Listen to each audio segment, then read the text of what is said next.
अस्सलाम वालेकुम guys and welcome back to my YouTube channel. Finland और इटली दो ऐसे कंट्रीज़ हैं जो यूरोप में आजकल काफ़ी ज़्यादा इन हैं। बहुत सारे बच्चे हैं जो इन दोनों कंट्रीज़ में जाना चाहते हैं और वो चाहते हैं कि हम फ़िनलैंड या इटली में से किसी एक कंट्री को चूज़ कर लें अपनी आगे फ्यूचर स्टडीज़ के लिए और परमानेंट सेटलमेंट के लिए। लेकिन इन दोनों कंट्रीज़ के कुछ बेनिफिट्स हैं, अपने अपने प्रोज हैं और अपने अपने कॉन्स हैं।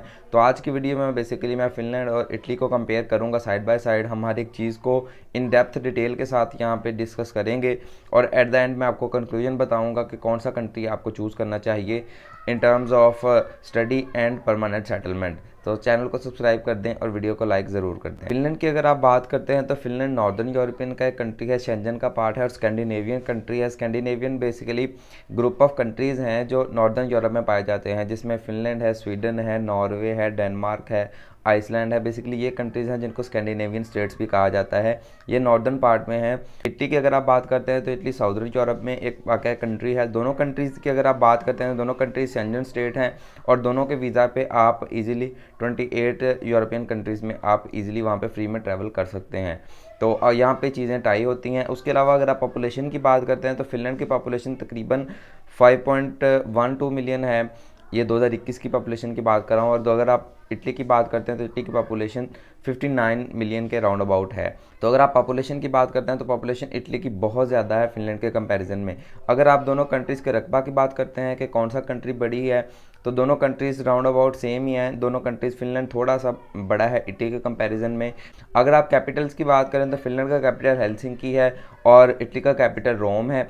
अगर आप लैंग्वेजेस की बात करें तो फिनलैंड की ऑफिशियल लैंग्वेज जो है वो फिनिश है और अगर आप इटली की बात करते हैं तो इटली की ऑफिशियल लैंग्वेज इटालियन है। उसके अलावा अगर आप बात करते हैं कि इंग्लिश कितने ज़्यादा लोग समझ लेते हैं तो यहाँ पे फिनलैंड आगे है। फिनलैंड में तकरीबन 70% लोग जो हैं वो ईजिली इंग्लिश को अंडरस्टैंड कर लेते हैं और इंग्लिश में कम्युनिकेट भी कर लेते हैं, क्योंकि इंग्लिश उनकी स्टडीज़ का रेगुलर पार्ट है और कंपलसरी है वहाँ पे इंग्लिश को स्टडी करना। अगर आप इटली की बात करते हैं तो इटली की तकरीबन 30% पॉपुलेशन जो है वो आपकी इंग्लिश को ईजिली समझ सकते हैं, इंग्लिश में ईजिली कम्युनिकेट कर सकते हैं।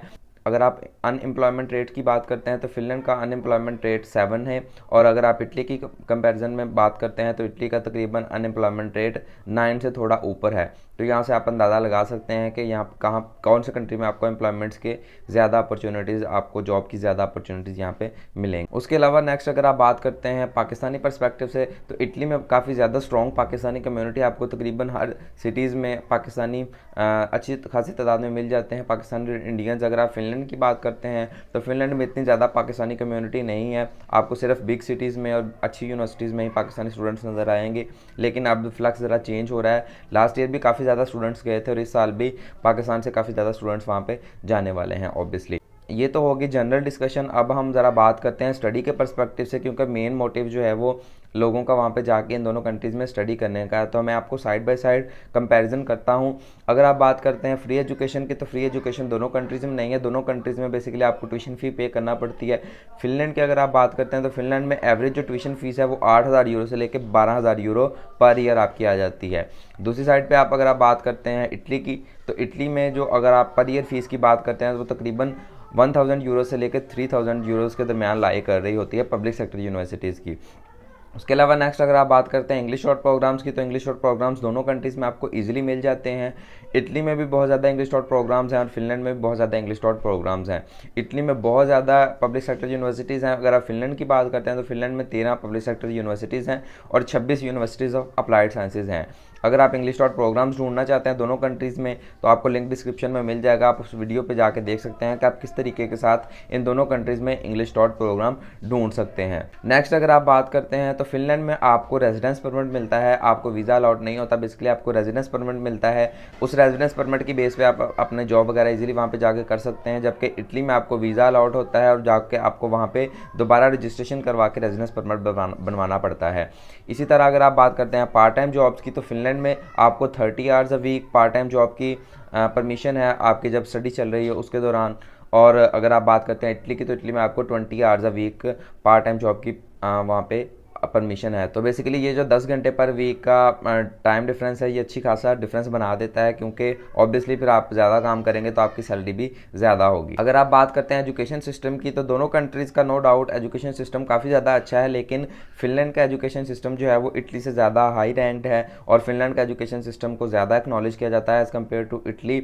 उसकी नंबर ऑफ़ रीजंस हैं, और इस रीज़न की वजह से ही फिनलैंड में एडमिशन लेना ज़रा थोड़ा सा कंपेरेटिव, ज़रा थोड़ा सा मुश्किल होता है। बैचलर्स लेवल पे सब प्रोग्राम्स में आपका एंट्री टेस्ट होता है, मास्टर्स में भी आपको स्ट्रॉन्ग रिक्वायरमेंट्स मेट करना पड़ती हैं, और फिर कहीं जाके आपको एडमिशन मिलता है। अगर आप बात करते हैं इटली की, तो इटली में यूनिवर्सिटीज़ भी ज़्यादा हैं, उनका एजुकेशन सिस्टम बुरा नहीं है, लेकिन फिनलैंड के कंपैरिजन में ज़रा थोड़ा सा कम है, तो इस वजह से फिर वहाँ पे आपको एडमिशन ज़रा थोड़ा सा इजीली मिल जाता है। नेक्स्ट अगर आप बात करते हैं वेदर कंडीशंस की, तो फिनलैंड में वेदर कंडीशंस बहुत ज़्यादा हार्श हैं। वहाँ पे अच्छी खासी सर्दी पड़ती है और रात भी जल्दी हो जाती है, जिसकी वजह से अगर आप विंटर की बात करते हैं तो विंटर मोस्टली वहाँ पे डार्क और कोल्ड होते हैं, बहुत ज़्यादा हर तरफ बर्फ़ ही बर्फ़ होती है। अगर आप इटली की बात करते हैं तो इटली में टेम्परेचर मॉडरेट रहता है, आपको मौसम जो है वो दरमियाना ही रहता है, इतनी ज़्यादा ना सर्दी होती है ना इतनी ज़्यादा गर्मी होती है। तो आपको इटली में जो एटमॉस्फेयर मिलता है वो ज़रा ज़रूरत था फ्रेंडली मिलता है, जबकि फिनलैंड की साइड पे आपको टेम्परेचर बहुत ज़्यादा हार्श मिलता है।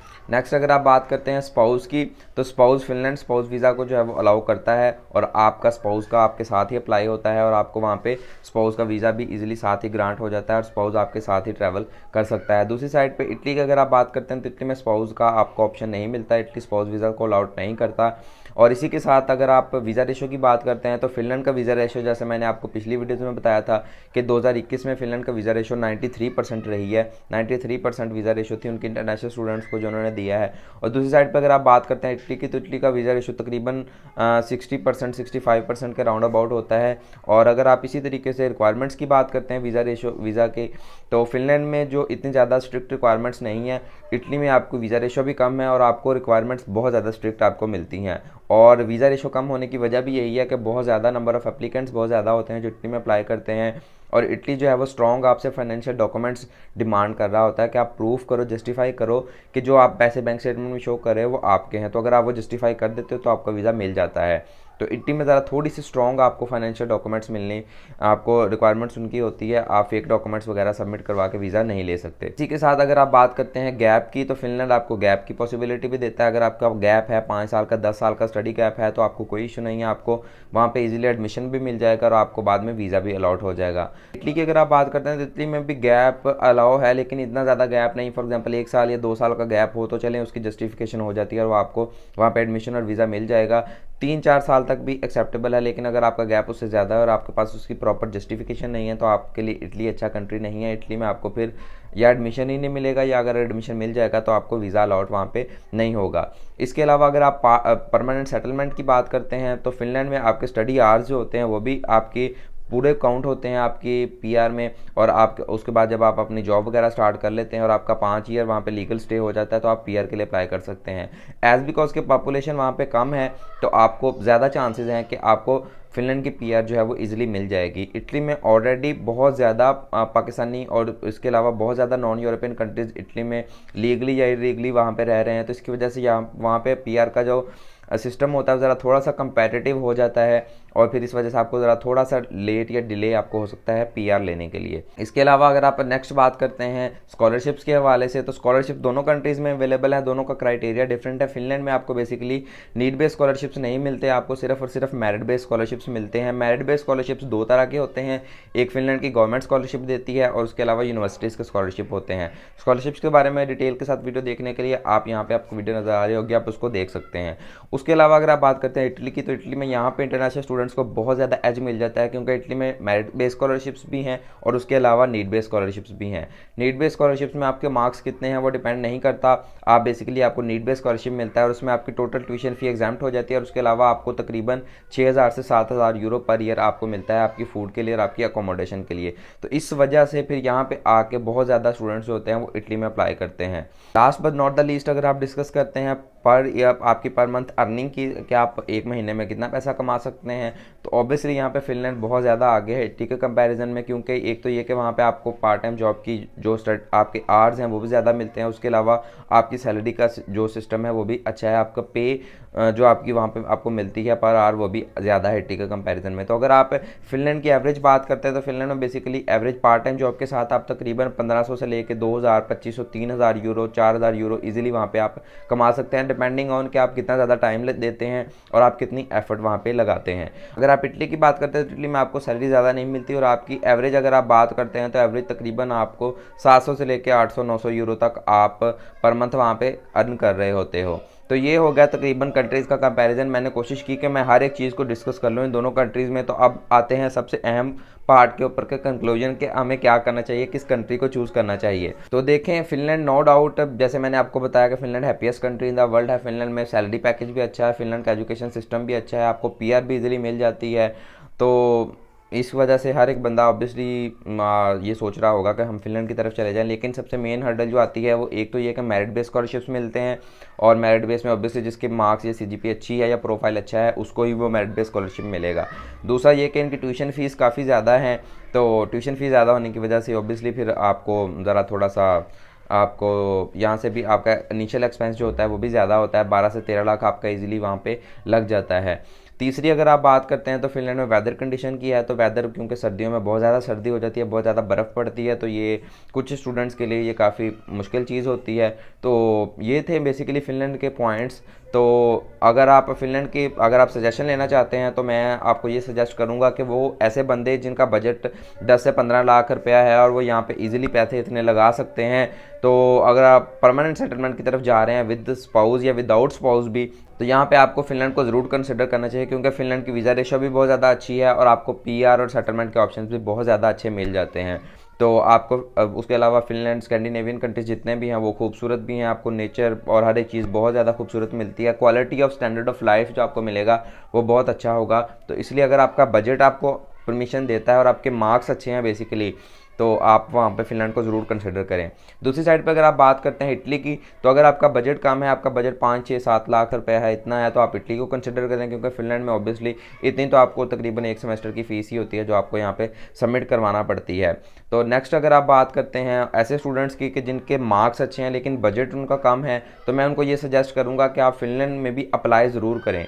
आप अपने डॉक्यूमेंट्स वगैरह लेके फिनलैंड में अप्लाई ज़रूर करें। अगर आपको 80%, 70% डिस्काउंट या इवन फिनलैंड गवर्नमेंट स्कॉलरशिप मिल जाता है तो आपके लिए फिर बहुत ज़्यादा आसान हो जाएगा, फिर आपको ऑब्वियसली फिनलैंड की तरफ ही जाना चाहिए। लेकिन अगर आपके मार्क्स कम है या आपका बजट बहुत ही ज़्यादा कम है तो फिर आपको इटली को कंसिडर कर लेना चाहिए, फिर आप फिनलैंड की तरफ ना जाएं, क्योंकि इटली में आपको फाइनेंशियल डॉक्यूमेंट्स अगर आप अच्छे तरीके के साथ आप अपने प्रूफ वगैरह दे देते हो तो आपको वीज़ा इजीली मिल जाएगा। और दूसरी बात ये कि जो वीक बैकग्राउंड से स्टूडेंट्स होते हैं उनको यहाँ पे मेरिट बेस या नीड बेस स्कॉलरशिप भी मिल जाते हैं, और नीड बेस स्कॉलरशिप्स बेसिकली 90% तक चांस होता है कि आपको नीड बेस स्कॉलरशिप मिल ही जाता है। कंक्लूड मैं ये बताना चाहूँगा कि ऐसे बच्चे जिनका बजट 10 से 15 लाख रुपया है और जिनके मार्क्स काफ़ी ज़्यादा अच्छे हैं वो फिनलैंड को कंसिडर करें, और ऐसे बच्चे जिनका बजट बहुत ज़्यादा कम है या जिनके मार्क्स लो हैं तो वो इटली को कंसिडर कर सकते हैं।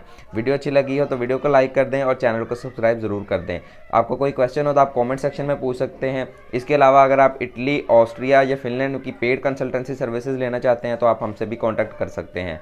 मैं मिलता हूँ आपसे किसी और वीडियो में। टिल देन, अल्लाह हाफिज़।